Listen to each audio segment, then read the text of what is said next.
ஹாய்ங்க. Good afternoon. எல்லாரும் எப்படி இருக்கீங்க? நல்லா இருக்கீங்களா? இன்னைக்கு நான் கத்திரிக்காய் கிரேவி தாங்க பண்ண போறேன். இந்த ரெசிபி சூப்பரா இருக்கும். நான் நெறைய டைம் ட்ரை பண்ணியிருக்கேன். அதனால தான் நான் உங்களுக்கு ஷேர் பண்றேன். இது கிட்டத்தட்ட அந்த பிரியாணி தொட்டு சாப்பிடுவோம்ல, தால்சா அது மாரியே தாங்க இருக்கும். சரி ஓகேங்க. வாங்க வீடியோக்குள்ள போலாமா? நான் இன்னைக்கு வந்து இது வெறும் கத்திரிக்காய் தொக்கு தாங்க. கிரேவி தான். பட் நான் முருங்கக்காய் சேர்த்துருக்கேன். உங்களுக்கு வேணுனா சேர்த்துக்கோங்க. இல்லைன்னா ஸ்கிப் பண்ணிக்கோங்க. இது ஆப்ஷனல் தாங்க.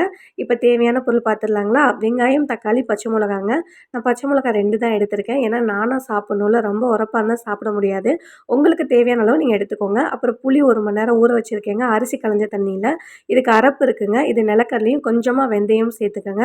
எடுத்துட்டு ஒரு பாத்திரத்தில போட்டு நல்லா ரோஸ்ட் பண்ணிக்கோங்க. ரோஸ்ட் பண்ணிட்டு அது தனியா ஆற வச்சு ஒரு மிக்ஸி ஜார்ல சேர்த்து கொரன்னு அரைச்சு எடுத்துக்கோங்க. மையா அரைக்கக்கூடாது. இப்ப செஞ்சிடலாங்களா?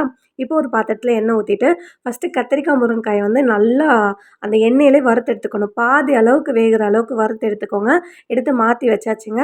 இப்ப அதே பாத்திரத்தில அதே எண்ணெய் இருக்குல்ல, அந்த எண்ணெயிலே நம்ம தாளிச்சிடலாம். சீரகம், சோம்பு, மிளகு, கடுகு இது எல்லாமே போட்டு, அ அப்புறம் கருவேப்பில, 2 பச்சை மிளகா. பச்சை மிளகா உங்க காரத்துக்கு தகுந்தாப்புல சேர்த்துக்கோங்க. ஓகேங்களா? போட்டதுக்கப்புறம் வெங்காயம் சேர்த்துட்டு நல்லா வதக்கி விட்டுக்கங்க. பாதி கண்ணாடி பதத்துக்கு வந்ததுக்கப்புறம் தக்காளி சேர்த்து வதக்கிக்கோங்க. இது நல்லா வதங்குனதுக்கப்புறம் மசாலா சேர்த்துக்கலாம். மிளகாத்தூள், மஞ்சள்தூள், மல்லித்தூளுங்க. நான் மிளகாத்தூள் கம்மியா சேர்த்துருக்கேன். நான் சொன்ன மாரி நானா சாப்பிட்றதுக்காக உங்க காரத்துக்கு ஏத்தாப்புல சேர்த்துக்கோங்க. இப்போ மசாலாலாம் ஆட் பண்ணிக்கோங்க. ஆட் பண்ணி 1 நிமிஷம் நல்லா வதக்கி விட்டுருங்கங்க. அது வதங்குனதுக்கப்புறம் இப்போ நம்ம எண்ணெயில வதக்கியிருக்கோம்ல கத்திரிக்காய், முருங்கக்காய் அதையும் சேர்த்து அதே 1 நிமிஷம் வதக்கிக்கோங்க. அப்புறம் நம்ம அரைச்ச கலவை இருக்குல்ல, அதையும் சேர்த்துட்டு கொஞ்சமா தண்ணி சேர்த்துக்கோங்க. சேர்த்துட்டு நல்லா ஒரு 1 நிமிஷம் நல்லா வேகட்டுங்க. அது வெந்ததுக்கப்புறம் நம்ம புளி தண்ணி சேர்த்துக்கலாம். இது உங்களுக்கு எவ்வளோ குழம்பு வேணுமோ அந்த அளவுக்கு.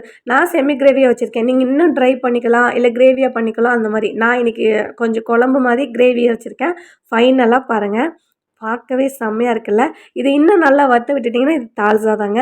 இது சாதத்துக்கு, பிரியாணிக்கு, தோசைக்கு எல்லாத்துக்குமே சாப்பிட்லாங்க. செம்ம டேஸ்ட்டா இருக்கும். அடிபொலியா இருக்கும். ஏன்னா நான் சாப்பிட்டுருக்கேன். அதனால தான் உங்களுக்கு நான் ஷேர் பண்றேன்.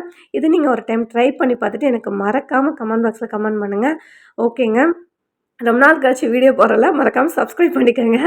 வீடியோ ஸ்கிப் பண்ணாம பாருங்க. உங்களுக்கு எங்க வீடியோ பிடிச்சிருந்தா லைக் பண்ணுங்க, ஷேர் பண்ணுங்க, கமெண்ட் பண்ணுங்க. பாய் பாய். போயிட்டு வரேன்.